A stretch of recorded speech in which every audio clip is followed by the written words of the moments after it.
할렐루야. 오늘 우리 마태복음 20장 말씀 함께 나누도록 하겠습니다. 오늘 20장 말씀 특별히 제가 이렇게 오늘 정말 기대하는 마음으로 이 말씀을 나누게 되었습니다. 이 오늘 말씀을 통해서 우리가 하나님을 더 알아가는 놀라운 은혜가 있었으면 좋겠습니다. 오늘 이 20장 말씀에 세 가지의 단락들이 나오는데요. 이것이 잘 연결이 됩니다. 우리 먼저 첫 번째 내용들부터 보겠습니다. 먼저는 포도원의 품꾼들이라는 그런 아주 유명한 내용이죠. 1절에 예수님이 직접 하늘나라에 대해서, 하나님에 대해서 설명을 하십니다. 1절에 하늘나라는 마치 포도원에서 일할 일꾼을 고용하려고 이른 아침에 집을 나선 어떤 포도원 주인과 같다라고 하나님 나라, 하늘나라에 대해서 말씀을 하십니다. 2절이 참 중요한데요. 그는 품삯을 하루에 한 데나리온으로 일꾼들과 합의를 했습니다. 그리고 자기 포도원에 가서 일할 수 있는 기회를 줬죠. 한 데나리온은 하루 노동자가 일했던 품삯입니다. 지금으로 말하면 요즘에 이제 기술이 없는 분들은 한 10만 원 받고 기술이 있는 분들은 하루에 20-30만 원 받아요. 그 정도의 금액이었습니다. 약속을 했어요. 분명히 한 데나리온을 줄 것이다. 그리고 일할 수 있는 기회가 됐습니다. 그리고 아침 9시에 3절에 가보니까 사람들이 빈둥거려서 여러분 포도원에서 일을 하십시오. 품삯을 주겠습니다. 그래서 5절에 그들이 갔습니다. 또 12시에 오후 3시에도 그렇게 하셨어요. 6절에 보면 5시에 이제 오늘 문 닫을 시간, 전문용어로 심하이 할 때가 다 됐는데 근데 5시에도 여전히 사람들이 빈둥거리고 있는 사람들이 있었습니다. 그래서 왜 당신들 하루 종일 빈둥거리고 있습니까? 라고 물으니까 7절에 아무도 우리에게 일을 시켜주지 않아서 이러고 있습니다. 라고 얘기합니다. 그러니까 포도원 주인이 당신들도 포도원 가서 일을 하십시오. 라고 해서 일을 했습니다. 아주 짧게 했겠죠. 그리고 이제 해가 떨어지는 저녁이 됐습니다. 8절에요. 포도원 주인이 자기 관리인에게 말해서 일꾼들을 불러서 맨 나중에 온 사람부터 시작해서 계산을 합니다. 그리고 품삯을 치러줍니다. 그래서 9절에 5시쯤부터 일한 사람들, 일꾼들이 와서 한 데나리온씩을 받았습니다. 10절에 맨 처음에 와서 일한 사람들이 어떻게 너무 재밌는 표현이죠. 은근히 좀 더 받으려고. 분명히 약속은 한 데나리온, 예를 들어 10만 원 약속을 했는데 그래도 저 사람은 1시간 일했고 나는 그래도 한 8, 9시간 일했는데 좀 더 주겠지라는 생각을 하고 있었는데 그들도 역시 한 데나리온을 받았습니다. 11절에 그래서 그들이 주인에게 투덜거리는 모습을 우리가 볼 수 있죠. 그러면서 12절에 얘기하죠. 마지막에 온 이 사람들은 1시간밖에 일하지 않았는데도 찌는 더위 속에서 온종일 수고한 우리들과 똑같이 대우하였습니다. 공평합니까? 불공평합니까? 오늘 이 주제가 그래서 하나님의 공평하심입니다. 이게 과연 공평한가? 일 오래 한 사람 입장에서 너무 억울하죠. 나는 이렇게 하루 종일 더운데 일했는데 저 사람은 1시간 끼적끼적 하더니 똑같이 돈을 받아요. 참 불공평해 보입니다. 13절에 주인이 13절, 14절, 15절, 16절에 예수님이 이 말씀을 하신 이유와 주인에 대해서 아주 중요한 얘기를 하십니다. 앞에 이제 어떤 상황들을 설명하셨고 13절에 주인이 그 가운데 한 사람에게 말하십니다. 이보시오, 나는 당신을 부당하게 대한 것이 아니오. 당신은 나와 한 데나리온으로 합의하지 않았소? 한 데나리온으로 약속을 했기 때문에 준 것입니다. 주인 입장에서는 약속을 지킨 것이죠. 그래서 불공평한 것은 아니었습니다. 물론 이걸 알았다면 5시쯤 가서 저 일할게요 이렇게 할 수 있었겠죠. 그런데 어쨌든 주인은 약속을 지킨 것입니다. 13절에 당신의 품삯이나 받아가지고 돌아가시오. 당신에게 주는 것과 꼭 같이 이 마지막 사람에게 주는 것이 내 뜻이오. 주인의 뜻은 뭐냐면 한 명이라도 더 일하게 하고 그들에게 필요한 돈을 주기를 원하는 것이 주인이었습니다. 이 일한 사람과 주인의 생각과 뜻이 참 달랐어요. 15절에 내 것을 가지고 내 뜻대로 할 수 없다는 말이요 내가 후하기 때문에 그것이 당신 눈에 거슬리요 하였다. 예수님이 전곡을 딱 찔러서 얘기하셨어요. 주인은 후한 사람이었습니다. 누구든지 한 명이라도 더 일하고 그들에게 돈을 주어서 그들이 생활하고 필요한 것을 사고 먹고 할 수 있게 일을 제공하고 싶었습니다.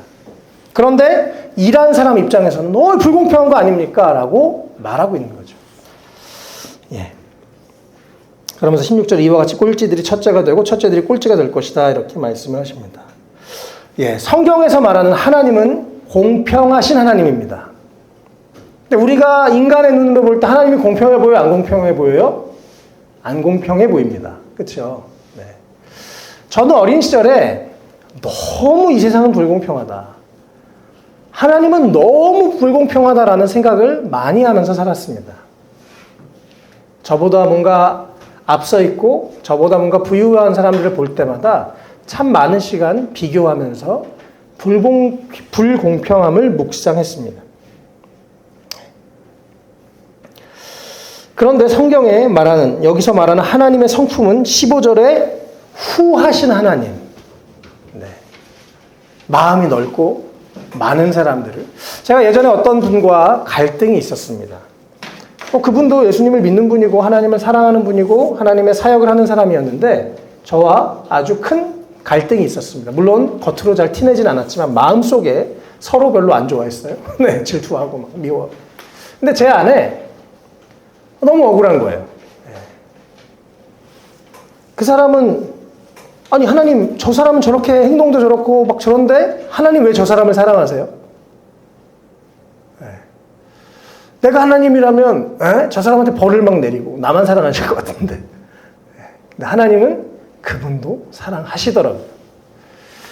우리가 시간이 지나면서 알게 되는 것은 하나님의 품이 얼마나 넓은지, 하나님의 얼마나 후한 분이신지를 알게 됩니다.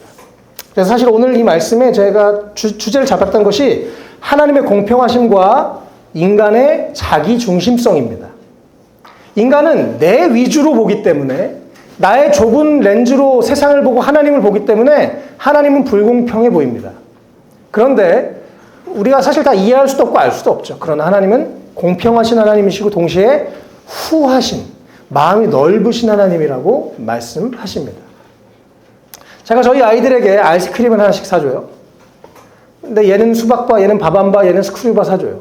공평한 겁니까? 불공평합니까? 네. 참 어려운 문제입니다. 하나씩 사주는 거, 저 하나씩 사주려고 노력합니다. 공평하게 하려고 노력합니다. 그러나 또 각자가 좋아하는 것, 원하는 개성을 존중하려고도 노력합니다.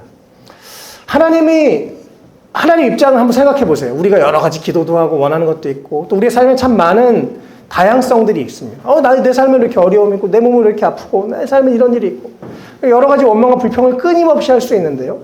우리가 내 관점, 이 어떤 해석을 나로부터 출발하는 것이 아니라 하나님으로부터 출발하다 보면 하나님의 공평하심과 하나님의 그 후한 넓은 마음을 성경을 통해서 발견하게 됩니다. 네, 우리 안에 억울한 마음이 오늘 떠나가고 하나님의 공평하심과 풍성하심을 발견하는 우리가 됐으면 좋겠습니다. 야고보서 1장 5절에는 이렇게 하나님에 대해서 설명합니다. 여러분 가운데 누구든지 지혜가 부족하거든 모든 사람에게 아낌없이 주시고 나무라지 않으시는 하나님께 구하십시오. 네, 하나님은 모든 사람에게 아낌없이 후하게 주시는 하나님이십니다. 또 마태복음 5장 44절 45절에는요. 원수에 대한 얘기를 하시면서 이런 얘기를 하십니다. 너희 원수를 사랑하고 너희를 박해하는 사람을 위해서 기도하여라. 그래야만 너희가 하늘에 계신 너희 아버지의 자녀가 될 것이다. 라고 하시면서 이어서 중요한 얘기 하신대요. 아버지께서는 악한 사람에게나 선한 사람에게나 똑같이 해를 떠오르게 하시고 의로운 사람에게나 불의한 사람에게나 똑같이 비를 내려주신다라고 말씀하십니다. 이 자연현상, 모든 사람에게 동일하게 허락해 주셨다는 것입니다. 넌 한번 나쁜 짓 했으니까 막 길거리에 가다가 갑자기 다리가 넘어져서 막 부러지게 하시고 번개가 막 저 사람에게만 빡 치게 하시고 하나님이 그렇게 하지 않으신다는 것입니다. 여전히 공평하게 우리에게 시간을 주시고 자유를 주시고 또 자연을 주시고 많은 좋은 것들을 우리 가운데 주시는 공평한 하나님이다라고 성경은 말씀하십니다. 로마서 11장 33절에 깊도다 하나님의 지혜와 지식의 풍성하며 그의 판단은 헤아리지 못할 것이며 그의 길은 찾지 못할 것이다. 우리가 그 하나님의 지혜와 그 판단을 우리가 다 이해할 수가 없는 것을 빨리 인정해야 됩니다. 하나님은 우리와는 차원이 다른 공평하심을 가지고 계십니다. 여기서 약속한 똑같이 한 데나리온을 주기로 하신 하나님, 그리고 그들에게 약속한 대로 주셨습니다. 사실은 이게 여러 가지로 우리가 볼 수 있는데요. 여기 특별히 16절에 먼저 꼴찌들이 먼저가 되고 첫째가 되고 첫째들이 꼴찌가 될 수도 있다라고 말씀하시죠. 이 당시에 유대인들은 이미 2000년 동안 2000년 이상 하나님을 메시아를 기다렸습니다. 그리고 우리는 하나님께 선택받은 특별한 민족이라는 의식이 있었습니다. 저번에 말씀드렸죠. 이 마태복음은 유대인들에게 위해서 써진 것이라고요. 그런데 이방인들은 하나님과 관계없이 살았는데 이제 예수 그리스도를 통해서 모든 민족이 같은 한 가지 이유, 나를 위해서 죽고 부활하시고 예수님의 보혈을 믿는 믿음으로 하나님 앞에 나아올 수 있는 똑같은 조건을 허락받았습니다.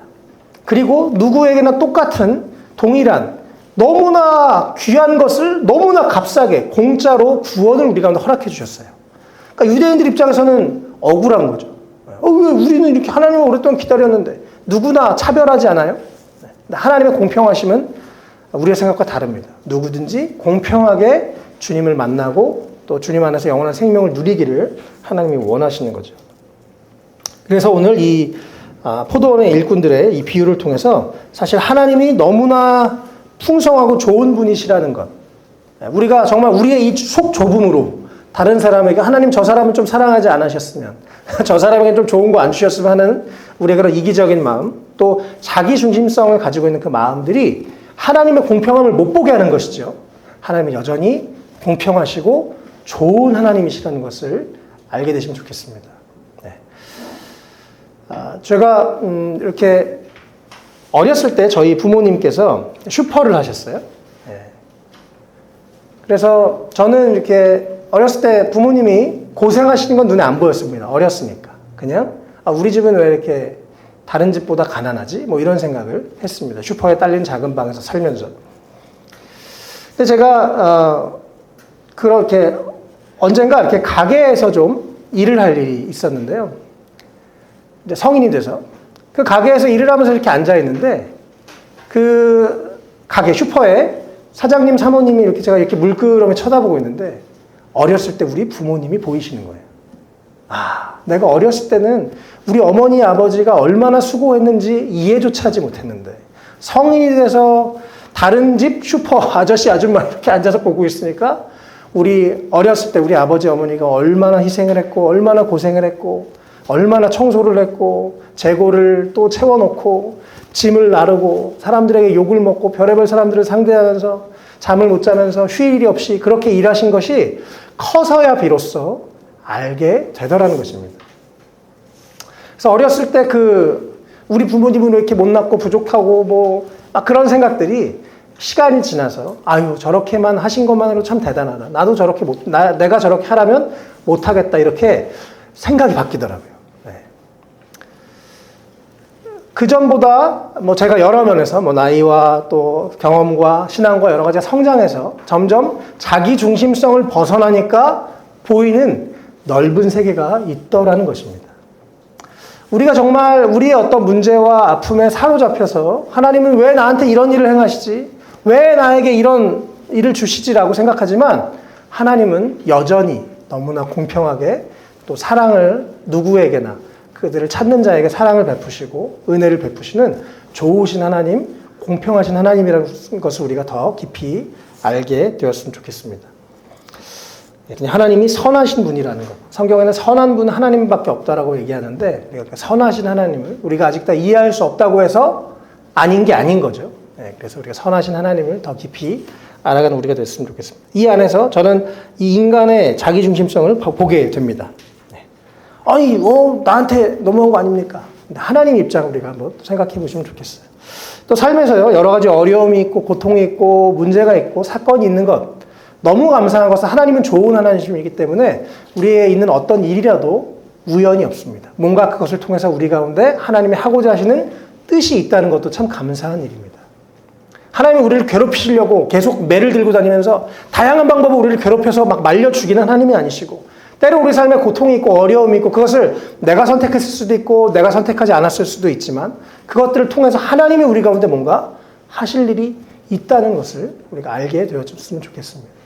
우리 삶의 고통은 고통으로 끝나는 게 아니라 다른 차원의 성숙을 가져다 주기도 합니다. 때로는 우리의 고통을 통해서 이제껏 경험하지 못했던 새로운 세계를 보게 되고 경험하게 되고 이해할 수 있는 눈을 갖게 되기도 하죠.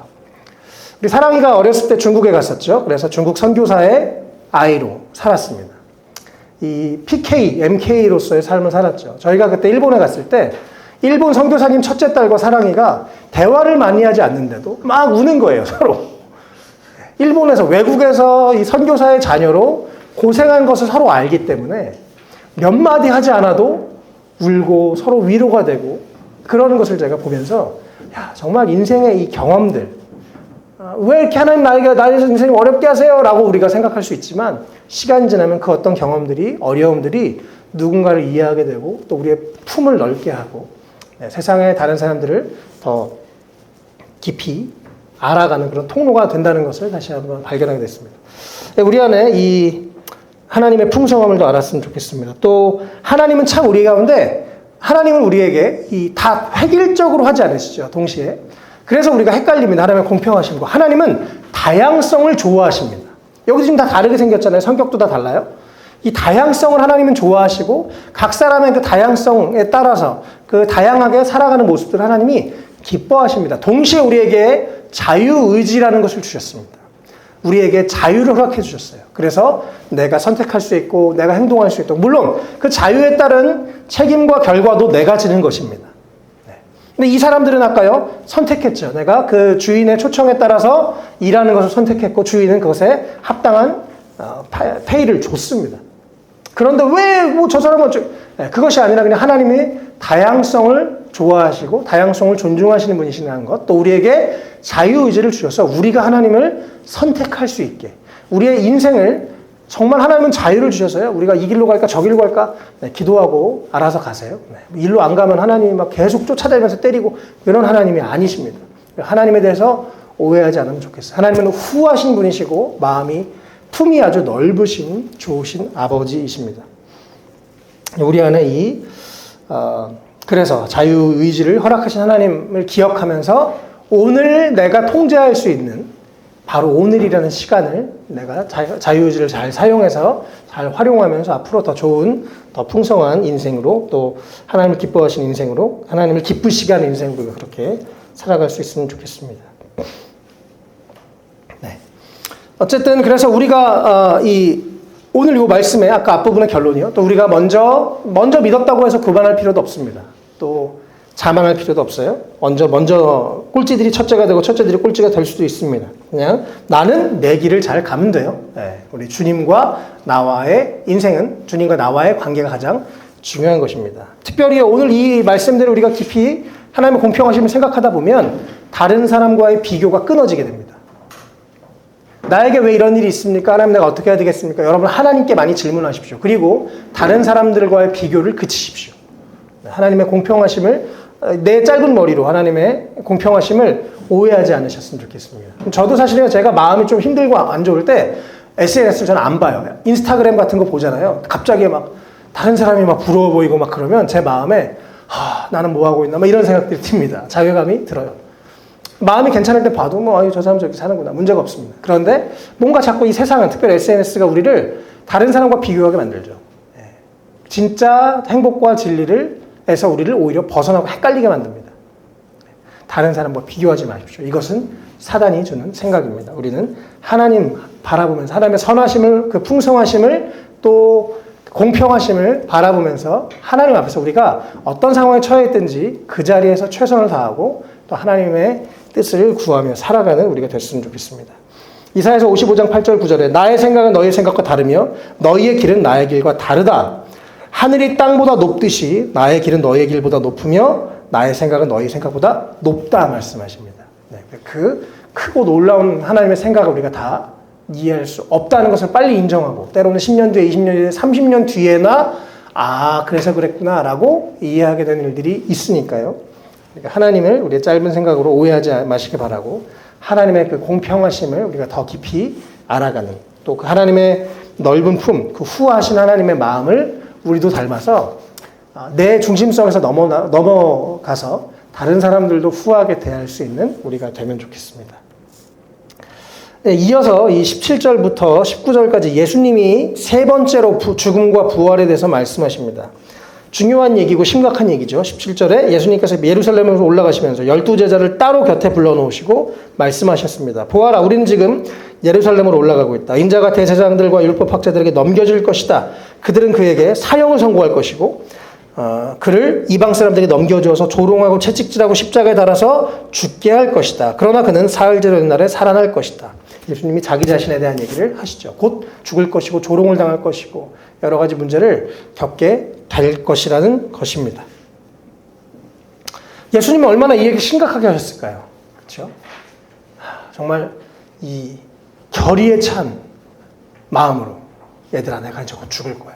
그러나 내가 담담하게 십자가를 질 거야. 라고 하셨을 것 같아요. 그런데 오늘 이 자기중심성의 아주 절정이 요 20절부터 나옵니다. 예수님 심각하신데요. 죽을 때가 가까워 왔는데 물론 뭐 부활의 영광이 있지만 20절에 그때 세베대의 아들들이 어머니와 아들들과 함께 와서 뭐 하세요? 예수님이 뭘 원하십니까? 라고 그랬더니 나의 이 두 아들을 선생님의 나라에서 하나는 선생님의 오른쪽 하나는 왼쪽에 앉게 해주십시오. 네.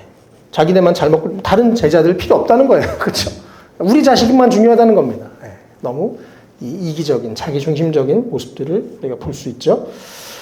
그런데 22절에 예수님이 23절에 또 이들의 자기중심성을 깨는 말씀을 하십니다. 너희는 너희가 구하는 것이 무엇인지도 모르고 있다. 내가 마시려는 잔을 너희가 마실 수 있겠느냐? 그러니까 이들이 좋은 건 줄 알고 뭐라 그래요? 마실 수 있습니다. 23절에 정말로 그러면 너희는 나의 잔을 마실 것이다. 방금 이 포도원의 주인처럼 너 정말 원하니? 와서 일하겠다는 거죠. 그렇죠? 잔을 마시겠다는 거예요. 네. 그런데 나의 오른쪽과 왼쪽에 앉힌 일은 내가 할 수 있는 것이 아니고 아버지께서 정해놓으신 사람들에게 돌아갈 것이다 라고 예수님 말씀하십니다. 네. 이 잔이 뭘까요 도대체? 이 잔. 여기는 컵에 잔에 뭘 마시라고 했을까요? 이것은 바로 순교의 잔입니다. 실제로요, 요 야고보와 요한 두 아들 중에요. 야고보, 이 두 형제 중에 야고보는 사도행전 12장에 보면 12사도 중에 제일 먼저 순교당했습니다. 별로 사역도 못했는데 그냥 어느 날 목이 잘려서 순교당했어요. 네. 그래서 그가 말한 대로 진짜 순교의 잔을 마시게 됐습니다. 네. 그리고 반대로 요한은 같이 있던 형제였지만 요한은 제일 12제자 중에 제일 마지막까지 늦게까지 살아가지고 요한복음도 쓰고 요한계시록도 쓰고 거의 100세까지 그렇게 살았습니다.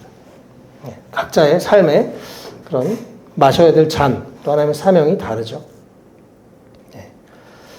그래서 이들이 생각했던 그 하나님 나라에서의 높은 자리와 예수님이 생각하셨던 하나님 나라의 이 사명을 따라가는 자리는 너무 다른 것이었습니다. 예수님이 그러니까 24절 열제자가 듣고 열받고 막 분개했죠. 그때 예수님이 25절 26절에 말씀하십니다. 이방 민족들은 통치자들은 백성을 마구 누르고 고관들을 백성에게 세도를 부린다. 그러나 너희끼리는 그렇게 하면 안 된다. 너희 가운데서 위대하고자 하는 사람은 너희를 섬기는 사람이 되어야 되고 으뜸이 되고자 하는 자는 종이 되어야 한다. 그러면서 예수님의 사명 선언서라고 하는 아주 유명한 말씀을 하시죠. 인자는 섬김을 받으러 온 것이 아니라 섬기러 왔고 많은 사람을 위해서 자기 목숨을 몸값으로 치러주려고 왔다. 예수님은 우리를 위해서 죽으러 오셨습니다. 제자들을 뭔가 이용해서 얘네를 등골을 빼먹어가지고 막 뭔가 내가 잘 먹고 잘 살려고 제자들을 가르치고 데리고 다니고 먹인 것이 아니라 제자들을 섬기기 위해서 제자들이 앞으로 하나님의 뜻을 따라 위대한 삶을 살기 위해서 그들을 인내하고 가르치셨던 것이 예수님이신 것입니다. 우리가 다른 사람에게 잘해줄 때 때로는 어떤 목적이 있어서 이기적인 욕심이 있어서 잘해줄 때가 참 많죠. 여전히 그것도 자기중심성입니다. 다른 사람에게 선행을 할 때도 뭔가 계산을 하는 거예요. 내가 이렇게 하면 이렇게 받겠지? 예. 그런데 예수님은 계산하지 않으셨습니다. 그냥 섬기러 오셨어요. 나를 위한 섬김이 아니라 그냥 섬기셨습니다. 네. 우리도 이런 예수님의 모습을 닮아가면 좋겠습니다. 우리 사명은 다 각자죠. 그러나 하나님이 나를 부르신 그 자리에 내가 거기에 가서 잘 먹고 잘 살려고 어떤 사명을 이루는 게 아니라 그곳에서 다른 사람들을 유익하게 하기 위해서 살아가는 예수님을 닮아가면 좋겠습니다. 이번에 우리 얼마 전에 뉴스에서 안타까운 소식이 있었죠. 이 아산병원 심장혈관 흉부외과의 주석중 교수님이란 분이 자전거를 타고 가다가 트럭에 치여서 사망하는 사건이 있었습니다. 이분도 아주 이 심장 쪽에 유명한 분이었는데 또 보니까요, 그러니까 자세히 보니까 들여다보니까 아주 멋진 크리스천이셨습니다. 수술을 많이 하려고 환자들을 도우려고 병원 10분 거리에서 살고 계셨어요. 그래서 그렇게 환자가 좋아지면 내가 기분이 좋습니다. 이게 마지막 유언이었다고 합니다. 이분의 메모에 이런 말이 있었어요. 제가 환자의 실제 치유 과정에 무엇을 할 수 있을까요? 아무것도 없습니다. 그것은 모두 하나님의 손에 달려 있습니다. 늘 이런 마음으로 내가 최선을 다하지만 결국 하나님 손에 달려 있다라는 마음으로 그가 최선을 다해서 맡겨진 사람들, 맡겨진 환자들을 섬겼습니다. 그리고 이번에 제일 감동적이었던 이 사건은 그 의사 선생님의 자리, 사람들이 나중에 가보니까 거기에 라면 스프가 있는 거예요. 이분이 시간을 아끼려고 대충 라면 갖고 와서 생라면 부숴 먹으면서 라면 스프는 옆에다 버리고 생라면만 드시면서 그렇게 환자를 돌보고 연구를 했다는 것입니다. 정말 사명에 충실한, 진짜 지나고 나서도 너무 향기로운 크리스천의 모습을 보면서 참 큰 감동이 있었습니다. 우리도 이렇게 예수님처럼 또 이 교수님처럼 언젠가 우리가 인생을 떠나겠죠. 지나가고 난 자리에 좋은 것들, 아름다운 것들이 남아있으면 좋겠습니다. 예수님은, 이 제자들은 자기중심성 안에 갇혀있는데 예수님은 나를 위한 섬김이 아니고 그냥 섬기러 오셨습니다.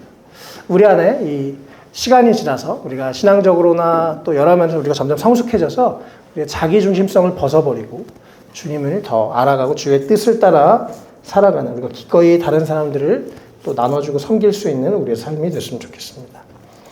마지막으로 오늘 29절부터 34절까지 맹인 두 사람이 소리를 지릅니다. 간절히 예수님에게 30절에 눈먼 사람이 예수님이 지나간다는 말을 듣고 다윗의 자손이신 주님 우리를 불쌍히 여겨주십시오 라고 외칩니다. 31절에 사람들이 조용히 하라고 꾸짖었는데 이들의 간절함이 그들의 누가 뭐라고 신경 쓸 그런 게 없었어요. 너무 간절했어요. 그래서 한 번 더 다윗의 자손이신 주님 우리를 불쌍히 여겨주십시오 라고 막 외칩니다. 32절에 예수님이 그 얘기를 들으시고 말씀하셨 너의 소원이 무엇이냐? 33절에 주님 눈을 뜨는 것입니다 라고 얘기하죠.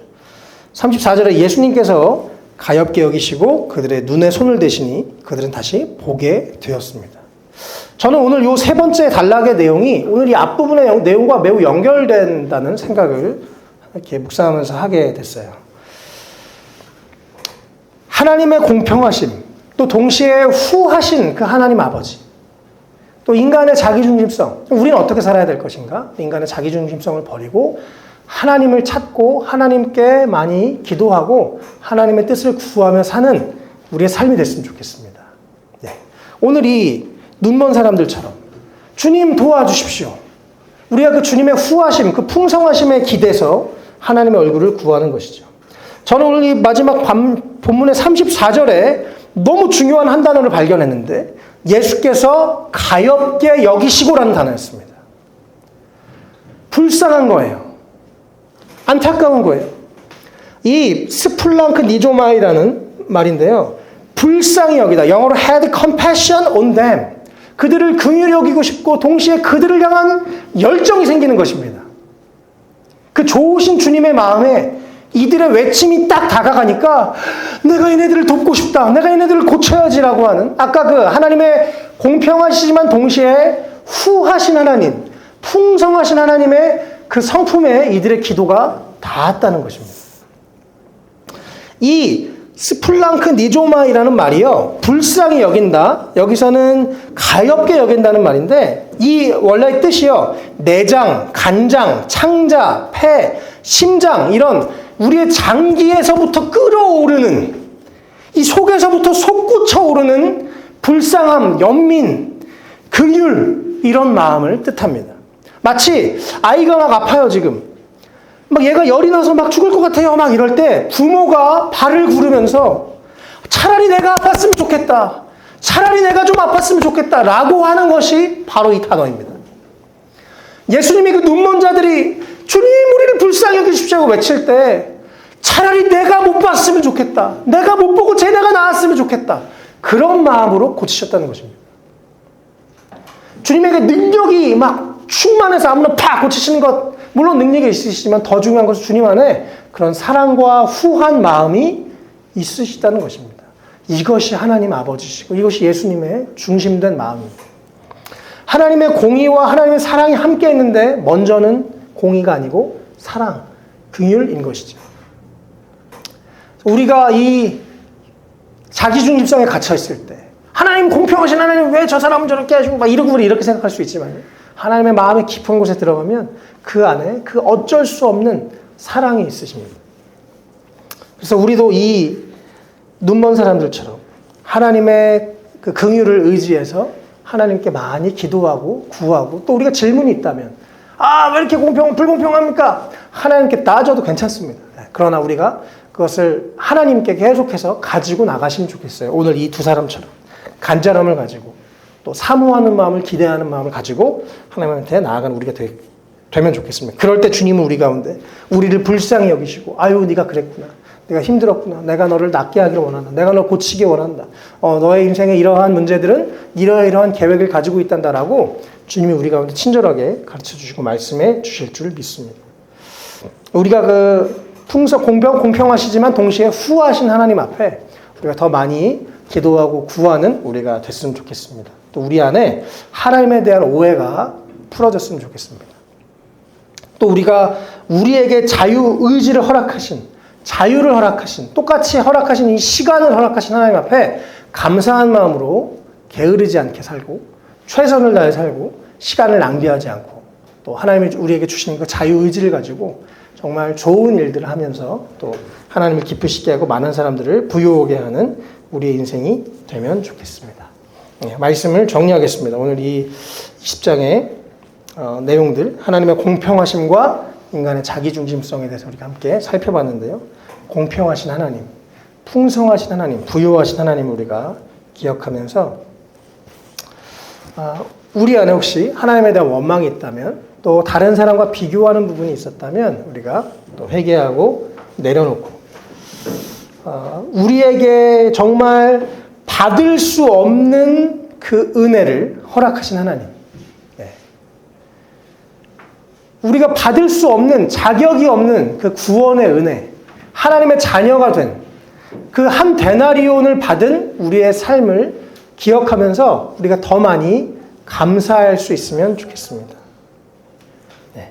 감사함으로 하나님 앞에 내가 하나님의 자녀가 될 수 없는 사람이 자녀가 되었고 사랑받을 수 없는 사람이 사랑을 받았고 또 죽을 수밖에 없었던 내가 살았고 나에게 정말 과거에 자기 중심성 안에 갇혀있는 그 내가 하나님의 풍성한 은혜와 사랑을 경험하는 것에 대해서 감사하며 살아가는 우리의 삶이 됐으면 좋겠습니다.